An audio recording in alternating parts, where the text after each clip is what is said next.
Assalamualaikum warahmatullahi wabarakatuh. Perkenalkan, nama saya Salwa Putri Hairunisa dengan NIM 112302510000124 kelas 1C. Di sini saya akan memaparkan definisi dari monograf, karakteristik, dan juga jenis-jenisnya.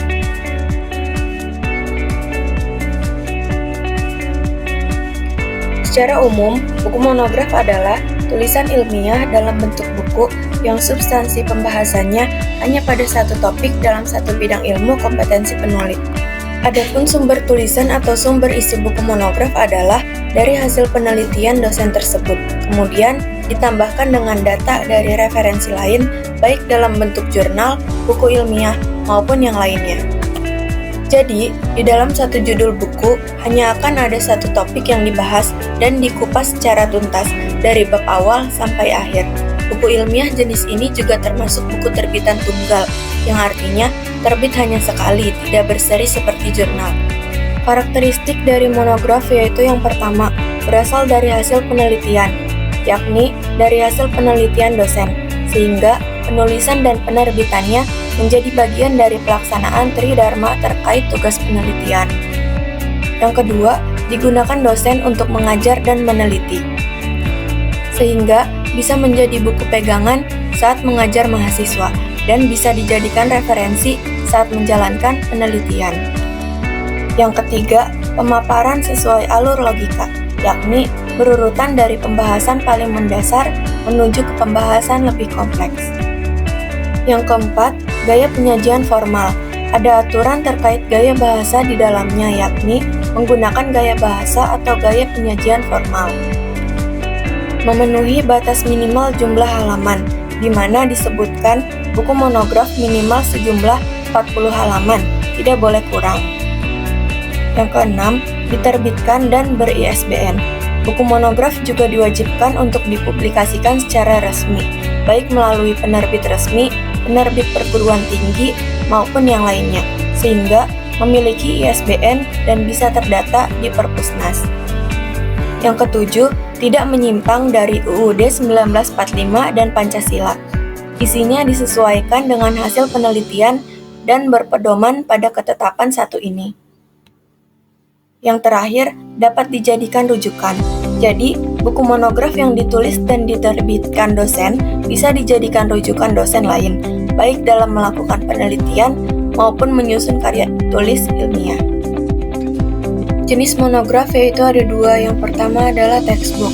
Menurut Permendikbud nomor 8 tahun 2016, buku teks adalah sumber pembelajaran utama yang dinyatakan layak oleh Kementerian Pendidikan dan Kebudayaan untuk mencapai kompetensi dasar dan kompetensi inti pada satuan pendidikan. Menurut Muzakir AS, buku teks adalah buku standar yang berisi pelajaran atau bahan ajar dari suatu cabang ilmu atau bidang studi, dan digunakan di sekolah atau lembaga pendidikan untuk mendapatkan sertifikat atau gelar.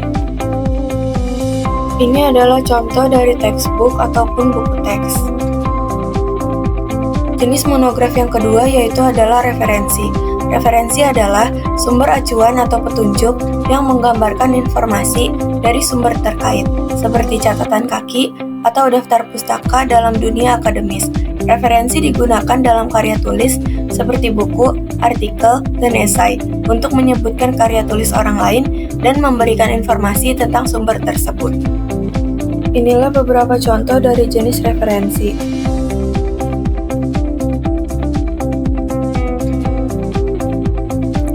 Salah satu contoh dari referensi yaitu ada ensiklopedia.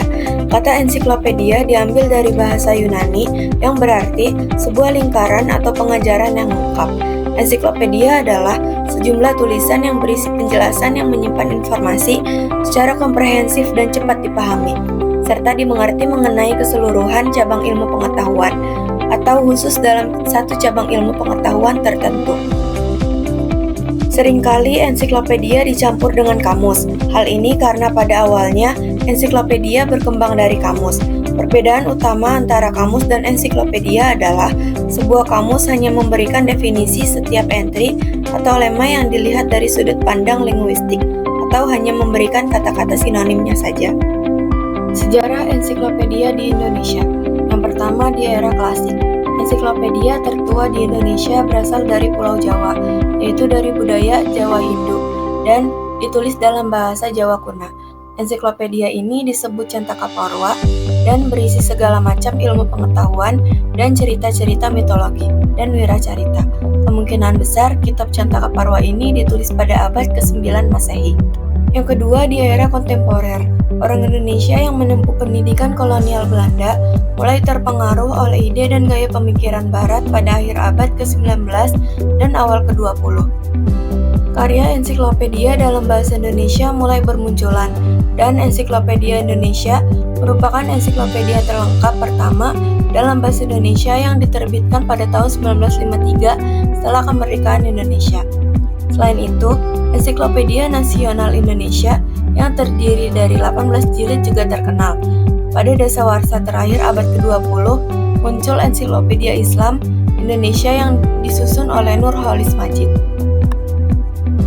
Tujuan utama ensiklopedia yang pertama, short of answer to fact question. Yang kedua, short of background information. Yang ketiga, direction service.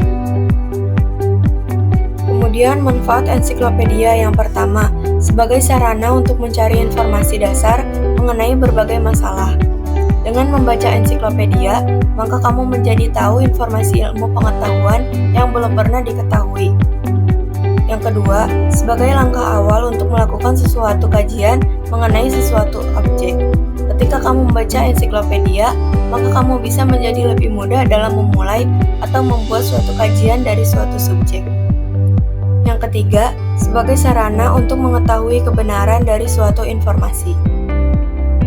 Inilah beberapa contoh dari buku ensiklopedia. Yang pertama ada Ensiklopedia Sains. Sains merupakan salah satu ilmu pengetahuan yang sudah ada sejak lama. Bahkan, ilmu pengetahuan ini akan terus mengalami perkembangan dari waktu ke waktu. Kemudian ada Ensiklopedia Junior yang berjudul Alam Sekitar. Kehidupan yang kita jalani ini pastinya tidak bisa dilepaskan dari alam. Dalam hal ini, alam yang dimaksud bisa berupa pepohonan, cuaca, hewan atau binatang, dan masih banyak lagi. Dengan adanya alam, maka semua makhluk hidup bisa tumbuh dengan baik. Kemudian ada Ensiklopedia Tubuh Manusia yang berisikan tentang semua anggota tubuh manusia secara rinci. Kemudian ada Ensiklopedia Tempat-tempat Indah dan Menakjubkan dengan judul Wonderful World 2. Salah satu buku yang dapat dijadikan sebagai referensi untuk mengetahui tempat-tempat di dunia. Buku ini berisi tentang tempat-tempat dengan pemandangan sangat indah, dari yang terkenal sampai yang sangat tersembunyi dan jarang dikenal. Kemudian ada Ensiklopedia Anak Hebat dengan judul Hewan. Dalam buku ini, kamu akan mengetahui berbagai macam hewan, mulai dari yang hidup di darat, laut, dan udara. Terima kasih, cukup sekian dari saya, kurang lebihnya mohon dimaafkan. Wassalamualaikum warahmatullahi wabarakatuh.